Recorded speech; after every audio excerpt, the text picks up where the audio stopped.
ekigambo kyekitala. Kati ekitala mmanyi mugaso gw'ekitala gukola kisala. Kakati wabaawo ensobi mu bwakabaka bwa Katonda ezikolebwa ekigambo ekisala kibenga kitala. Oli n'akugamba ekigambo nga naye nga ayagala tereza omwoyo gwo naye nga ogenza stray kyekitala ekyo kikusala nekikute teeka microphone omanyi omuntu omanyi whenever you're going astray Mukama abatandaba kuwa kisa kulaba nti ebyaddala nvudde ku luguudo main road kati ng'oba olaba okola kituufu. So sometimes buli agambako oliranga kitala, oliranga kikufumita, olabanga tayakwagala, olabanga akulwanyisa, okitegeera. So olabanga atakwagaliza, olabanga omulabewo naye nga kasita kikutande bantu nga babiri basatu bana batano bakugamba kintu ekyo, you need to check up in your spirit or in your heart. Meditate. By the way, bangamba what we call meditating. Ola lulina soma luliro nyeriri.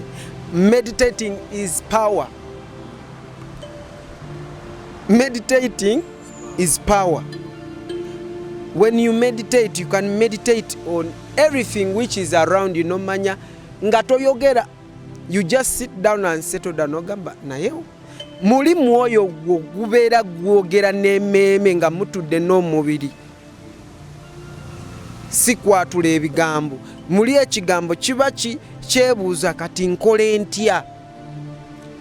Kuva mu meditation eyo olina ogikolanga after prayer or every morning after prayer. You meditate at least 10 minutes. At least, obanga toina budde 10 minutes. Oba you know budde, you can take more than 30. You can meditate in a way bakirayo no funane vision, no bulirayo. So basically meditating, what are you on? Obolo kuchi meditating on what? About what? Meditating, we meditate through the word. Oba kitala kikusaze waliwo akukonye naye nga ekibi kiri kugwe kituufu.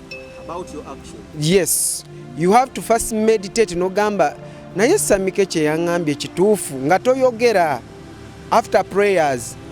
Naye bw'olaba nga gwe mutima gwo guli mugumu nnyo olemedde ku kintu n'owokuna nakikugamba n'owokusatu kati oli mugenda mu kwonoona. Oba ogenda mu kwonoona eba tekyali nsobi. Abantu 10 bonna bakugambye bantu bayombera kintu kyekimu. Weba bagamba 10 terikyawoomu. So tosobola kufuna abantu kumpi over 20 bakugamba about something nolowooza buli omu akugamba olw'okuba takwagala. There is something you need to check up yourself. So ekitala kisala ate kisala eno neeno tekyekubiira. Lwaki? Mbu kiba kirina okutereeza obwakabaka bwa Katonda butambulire ngeri Katonda gy'alina okukola ki, so that okubeerawo kwa Katonda kubeere nga kukka. Katonda ye tasobola kukka nga waliwo bizibu, kwegamba nga waliwo kavuyo. God is very smart. Ate Katonda baba ayogera tayogera mu ddoboozi likanga. Yesu asobola kukangavula kubanga we yali wano yabakangavulangamuko, okitegeera. Naye ye Katonda ali very smart, ayogera mu ddoboozi liri kakamu aba adilinga with human nga adilinga nafe abantu, kitegeera. Nga waliwo kavuyo teri kubeerawo kwa Mukama tekubaawo. Naawe wenyini wobanga olina akavuyo toweetize amafuta siga kubeera kwa Mukama, oli mu bibyo, oli mu katemba olina amafuta malala. ye tatambulira mu kavuyo. Eva is smart. Mwoyo mutukuvu kasita otandika kuleta kavuyo akuvaako, akudduka nadda bbali n'akutuna sitaani ngeri gyakuzunzaamu paka bw'olitegeera nti naye ate sitaani muyaayi asooka akuswaza, ate bw'oswala n'olyoka ojjukira bannaaye nafadda. Kitegeera kwe kujjukira nti naleka omwoyo mutukuvu oba namulekawa oba Yesu namulekawa. Okitegeera. So obwakabaka bwa Katonda butambulira ku ebyo bintu bye manyonyodde: kwagala, kigambo n'ekitala. Kitala tekifaayo oba mulokole kisala kyo we kiri. Okitegeera.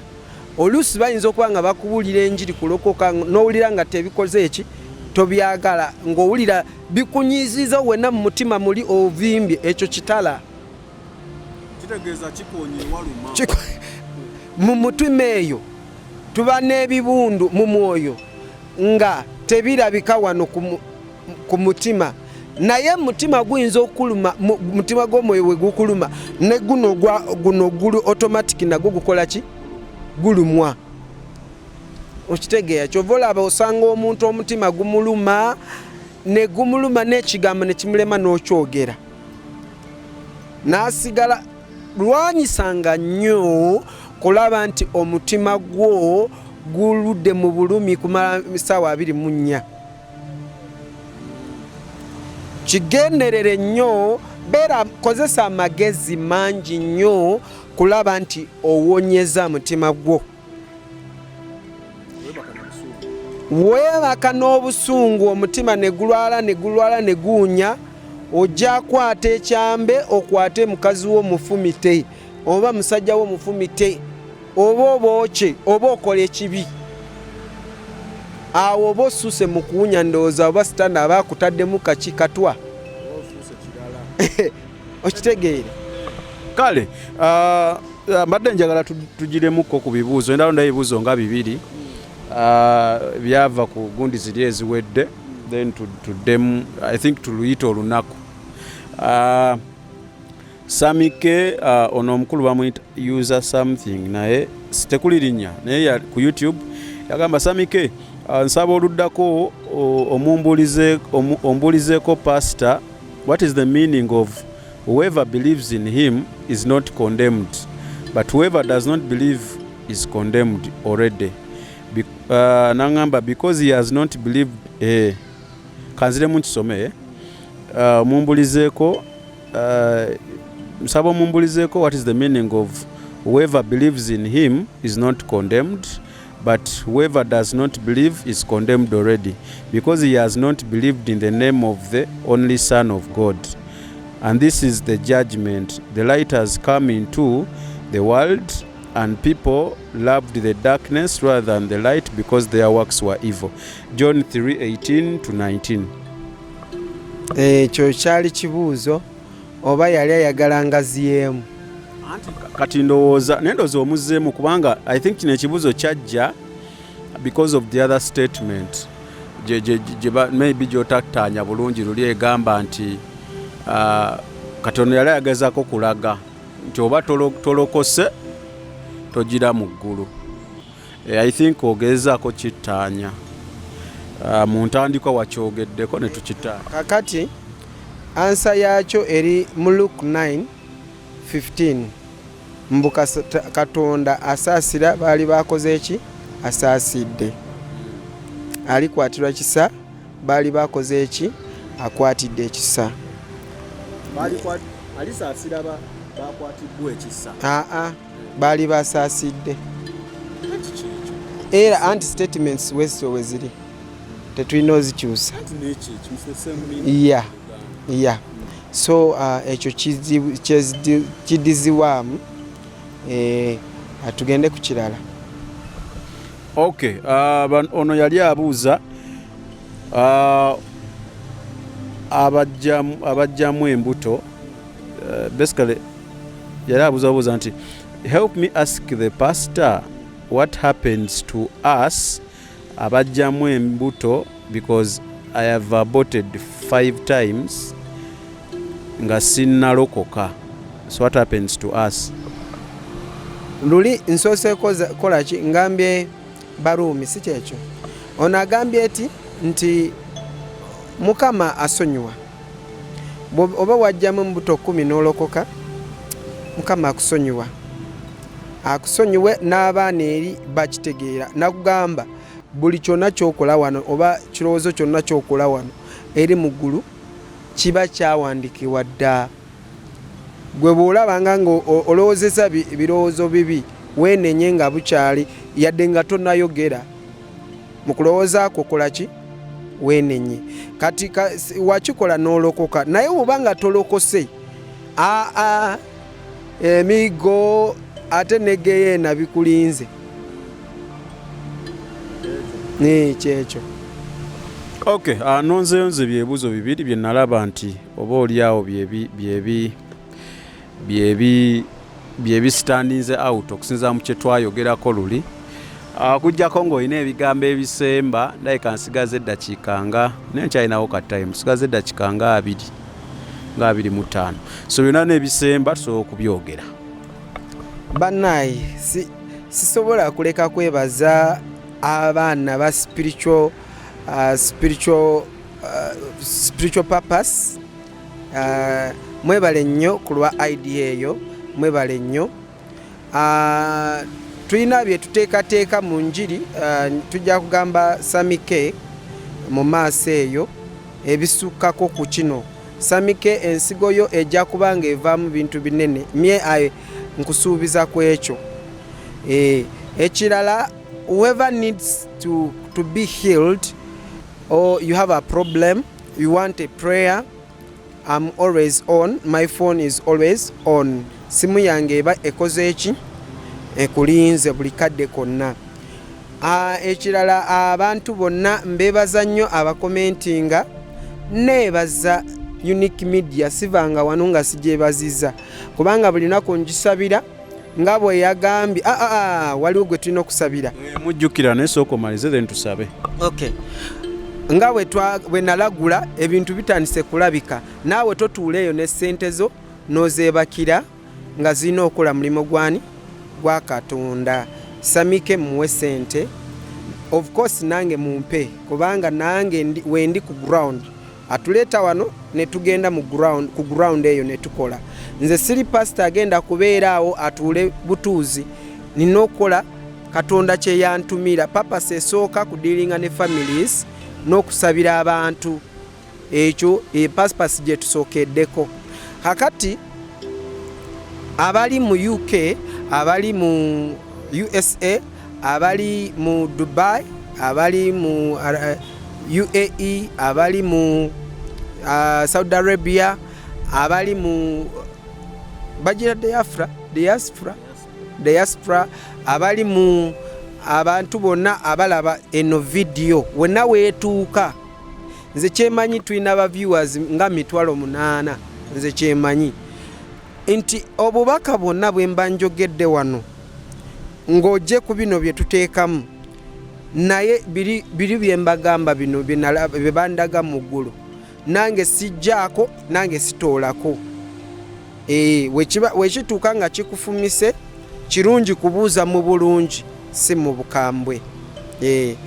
Kubanga nze enjiri gye mbuulira ya mazima n'ekigambo kye njogera kya Katonda kye yampa kyaki kya mazima. Ekirala, ebintu bya Katonda bisukkulumye. Katonda asukkulumye ku kintu kyonna ky'owulira. Ate ky'olina okumanya nti Katonda tabeera ku kikadde kyokka. Katonda naye muyiiya, is a creator. Okitegedde? Ya. Ekirala, families ezo zimu ezimpa gundi programs. Please wembanga nkuwadde program yeewala totya. Okitegeera kigumire tujja kukola ki? Ya babaawo baasooka tujja kutuukayo. Ate ekirala kye nabagambye amazima gali nti bwetugenda mu families mulina okutuwa transport kujjako nga Mukama ng'oyaga yes nga wesitudde ng'ongambye musumba saagala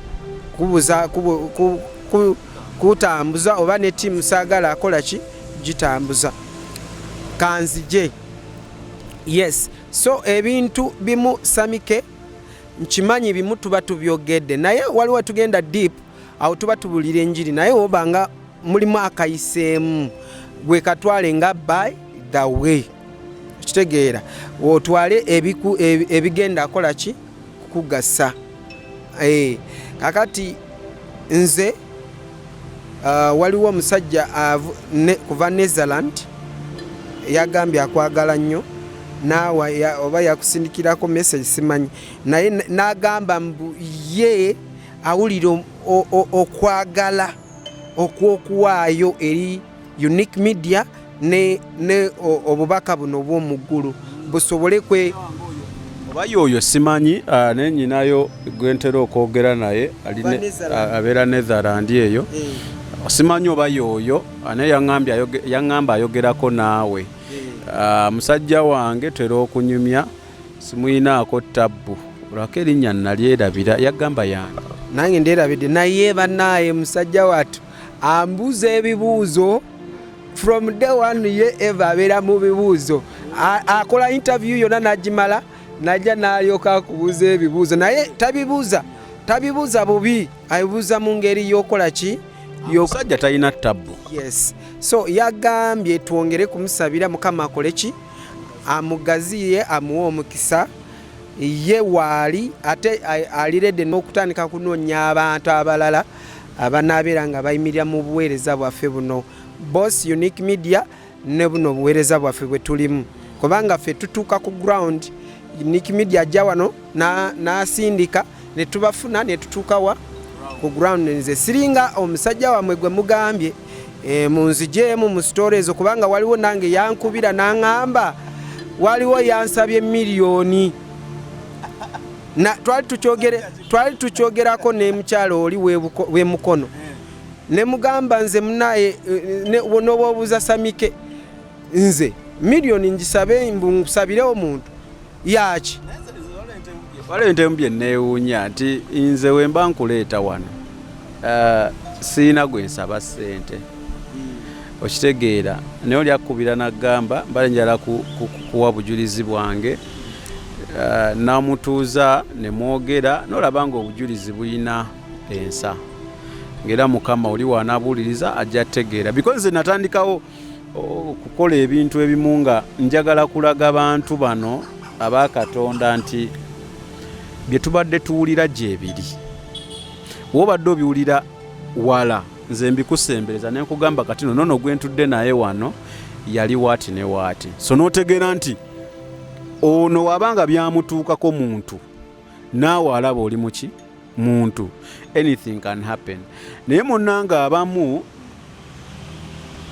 ate we bagenda eyo bakozesa bubi platform nga batandika saba bantu ki sente nze no munnange wowe omuntu sente ng'osiimye sikuyinaako tabbu naye ate kijja kumpisa bubi ng'okubidde pasita yenna gwendeeta wano akusabireko for example nagamba mpaayo 10 ekyo kinnuma naye ate waakusabira gwe ne weesiimiranga gwe n'omwokyayo sikulinaako buzibu so bampadde information naye sinnagambako nti naawe oliwo otyo mbadde ngezaako okusiimuula ekibi ekiri eyo wansi. Yes, yes, omumanyi omumanyi ya lwakuba kati nga omuntu kati nga bulaba nga nze banyinvitinga naye muntu ye kusinziira ku mutima gwe owulira nga akugamba musumba nze nja kusobola ki kino okitegeera akati ebyo bintu omuntu yenna wabanga abakola waatyo ffe twagala kutereza Unique Media yaffe tetwagala egwe ate nga tulina bingi bye tulina okukolerawo kakati ekyo tukijeewo naye era nawe olina okimanya nti oli musumba naye endiga era zijjiramu misege ekyo nakyo olina okimanya Samike gwe bishop waffe emisege era gijja kujjira nkyayina sijja kwewaana naye at least nkyayinamu akatonotono akasobola olaba nti naye ono byaŋŋamba tebigatta. Then n'ekirala nti ne lwaki oba osaba omuntu ssente ku bintu ebyakuweebwa obuwa gwe wasasula mmeka? Okiraba nze nno munnange ndowooza nti okuyamba kusinga okusasuza omuntu. Omuntu w'omuyamba n'ayita mu kizibu tagenda kwerabira. Okitegedde? Kitwale nti nno ogenze mu ddwaliro osasulayo ssente ne bakujjanjaba nga wemba mbuuza ekibuuzo, dokita eyakujjanja walwala omusujja omumanyi erinnya? Mu buto simumanyi. Lwaki tomumanyi? Yali akola mulimu gwe era wamusasula, naye senga yakuyamba buyambe oza senga tomumanyi? Singa mujjukira. Ebintu by'okusasula ebyo kino kukolere kino si birungi. Kakati kati nga ffe abaana babadde tugezaako okugaziya ekintu kino kituuke eri enjiri eno etuuke eri abantu. Kati abaana abamu abaliki mu spiritual purpose, nze already nali nina crusade gye nteekateeka 31st nene, naye abaana bakyongeddemu birungo ne bagamba tugenda kuteekateeka crusade 3. Emu ejja kuba Jinja, endala Bugiri, endala Iganga. Katulumbye Eastern Uganda. Tulumbye eri abagezigezi bebagoberera munyenye. Story ogimanyi? Eyo gye tulumbye. Naye era saawa zino togamba nti nze njakola ekintu nga Samike takoze eki nga tamanyi. Era bw'anaatuuka n'angamba kati tuyite bantu ba contributing crusade oba abaana bano abakoze WhatsApp tutandike contributing, era nja mugamba ate awo oli oke kutuokya milioni z'oyagala kubanga budget nnene. Awo oli oke. Naye bino olina okukola buno obuntu n'omanya musumba alina okulyayo lunch nga bw'obimanyi alina okufuna transport. Such kind of things like that kubanga gwafuuse kati omulimu okimanyi kuva luli siwumulanga ne kati kumacha nvudde wali Kawempe Kagoma gyenva ne boda era nina amaka genva ku counseling. Kati tugaba namba nsabe si kyekyo oba olina kyoyaga kwogera. Kakati namba eyo yenyini ya bulijjo baŋŋamba nti ogisoma oyanguwa. Ngisome mu Luganda wonna kale eri +256 750 68 81 50. Mu Luganda eri 075 0 68 81 5. Kansabe lindako okusaba kale kansoke mpisewo kino ŋŋambe nti yes, abalokole olumu ate naffe tukomye akajjanja. Ngenda ogera ku bintu bibiri. Kyekikye naggamba eky'obuntu. Waliwo eyaŋŋambye naye njaba ŋŋenze pasono, naye tuteekemu amagezi g'obuntu nti wemba Pastor Edward alina kyakugambye mu butuufu ng'olaba tebigatta na bya bulokole. Togenda fwamba omusajja wa Katonda ayogedde, teekamu akatoola tinaye kaakati omusajja wa Katonda waba mpise kunsabira lwaki ampita mu loogi. Ontegedde tewetaaga nnyo kubanga omanyi bya mwoyo kumanya nti no something is wrong. Ti omusajja wa Katonda wabeera nga aŋŋamba kuwaayo taithi simampe ye wa Katonda lwaki antemera ssente ze nnyina okuwa. Oba ontegeera so nze ndowooza olumu naffe abalokole tukisussa era nga batugamba ndiga olumu tugenda ndowooza ne tufuukira ddala endiga. Okitegedde kuba omwana akuwa sitoola olumu nti banzibawe bati n'ogamba naye bikwataganira wa n'obulokole gwe agamba nti oli mulokole omuntu okugamba waati ne waati.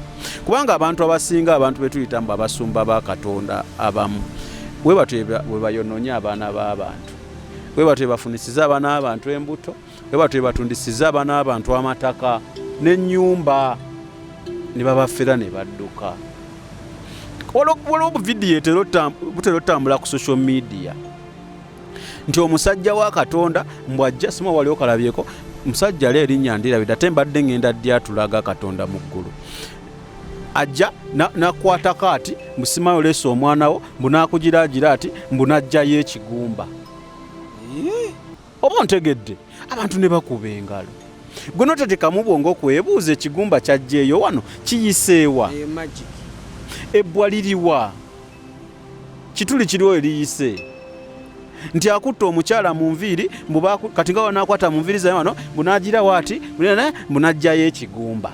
Vidiyo mubulaba ku TikTok okwo abantu ne bakuba engalo gwe nootebuuza kyaki ate kati nkubuli erinnya ndyerabidde wenkomawo ngenda dyatula naye bano abalaba balina okuba nga balimanyi ojja ddiraba mu komenti awo pasito ojja mulaba okitegeera nootebuuza ekigumba kyajja mu mutwe kiyiseewa mbu naakwata kati empala eyo ng'eno ojambalidde simanyi bbanga ki naggamba erimu eddogo mbu wagirese ku kyaki agenda ogisala nga wano mu musipi mbu nga mulimu egirizi mbu baatungiramu yirizi.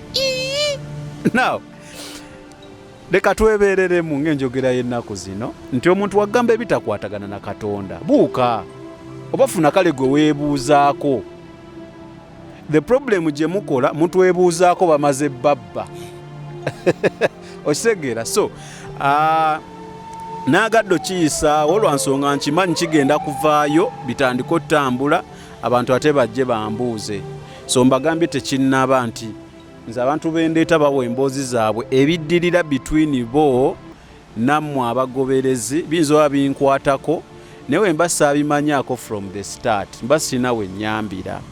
So omuntu yenna akubira omuntu yenna gwendeeta ku wano ku seeti n'abaako byamugamba ebitakwatagana nkusaba sooka onkubire nga tonnakola kintu kyonna sooka okole ki onkubire okitegeera otherwise akutwala ku lodge atwala ku hotel mbu jangu tusabe akutwala ku hotel mugenda kukolayo ki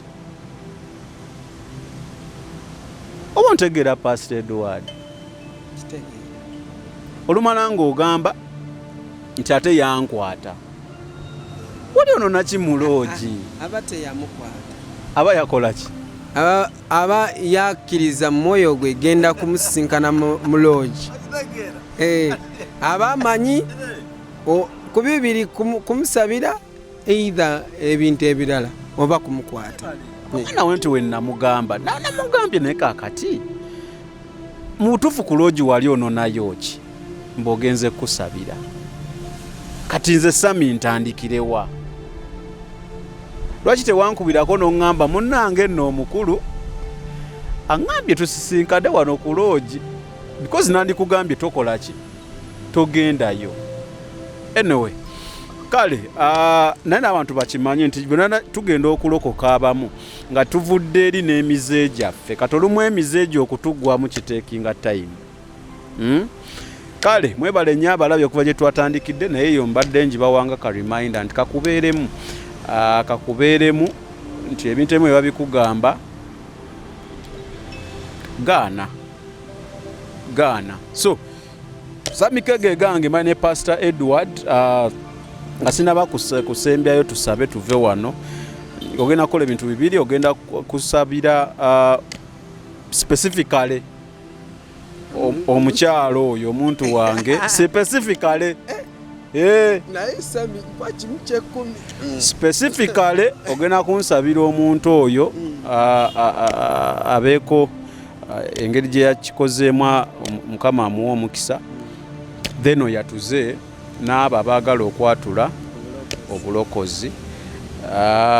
I think sina kyendeseeyo okujjako n'okutuwa ka sneak peek mu biki oba olya bye tujja okwogerako we tunaddamu sisinkana. Yes. Okay, kati kansabire mukyala erinnya lyani? Mukama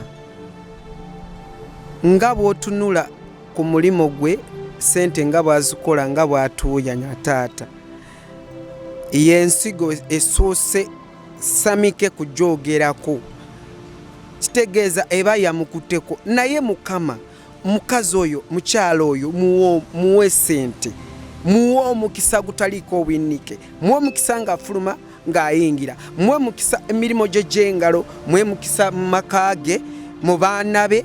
Mukama taata, tusaba omukisa okugazibwa n'okubeera nga yeeyongerwayo amagezi n'okumanya n'okutegeera obwakabaka bwa Katonda. Mukama nsaba sente, abantu bamuwe sente empitirivu.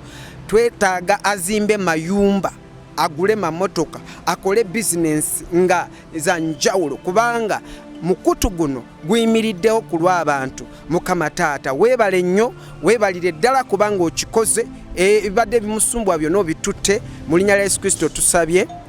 Nsabira abantu bonna abalwadde abawuliriza ddoboozi lyange. Mukama yangamba nsabire bantu bonna, sijja kususula mugaga oba mwavu. Wonna wooli ng'owuliriza ddoboozi lino, leka mwoyo wa Mukama akutuukeko. Omukono gwa Katonda leka gukutuukeko, gukukwateko buli kitundu kyonna ekirwadde kiwone mu linnya lya Yesu Kristo. N'ekintu kyonna Katonda kyataazimba mu bulamu bwo tukigobamu, tukyokya, tugamba nti kitte obulamu bwo mu linnya lya Yesu Kristo. Emizimu emisamba, buli byoto byonna bye baakusamirira ne bafuwa mindi ne bakwogerako erinnya lyo ne bagamba osiraane, ebyoto ebyo tubiwa musaayi gwa Yesu, tubyokya mu linnya lya Yesu Kristo. Taata, tusabira abantu bonna balina emitima egimenyese. Mukama ababumbebumbe, famire ezimenyese, taata zizeewo zizimbe mu linnya lya Yesu Kristo. Taata nsabye, amiina.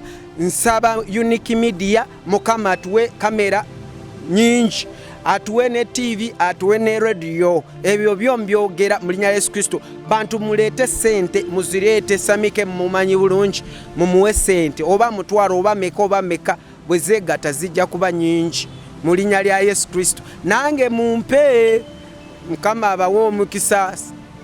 Sami gwe goyina obagamba bampe, sinze tugenze.